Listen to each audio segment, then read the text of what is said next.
Alors, correction rapide de la rubrique Mémomath. 4 cinquièmes, c'est évidemment égal à 4 fois 1 cinquième, comme son nom l'indique. 4 cinquièmes, c'est 4 fois 1 cinquième. Ensuite, moins 5 demi, moins 5 quarts. On soustrait deux fractions, donc il faut qu'elles aient le même dénominateur. 4 est un multiple de 2, donc moins 5 demi donne moins 10 quarts. On a donc moins 10 quarts, moins 5 quarts.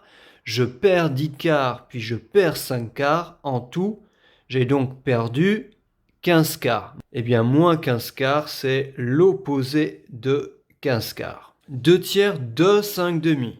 2 tiers de 5 demi, c'est comme 2 tiers fois 5 demi. On multiplie les numérateurs entre eux et les dénominateurs entre eux. Que remarque-t-on? On remarque que l'on peut simplifier par 2. Ça donne donc 5 tiers. Ici, calculons par exemple cette expression-là. 2 tiers divisé par 5 demi. C'est comme 2 tiers multiplié par l'inverse de 5 demi, donc 2 cinquièmes. 2 fois 2, 4. 3 fois 5, 15. Ici, on a donc 4 quinzièmes. Et enfin, on vérifie que ça donne 3. Alors, ici, la barre de fraction principale, c'est celle-là. C'est donc comme si on divisait 2 par 2 tiers.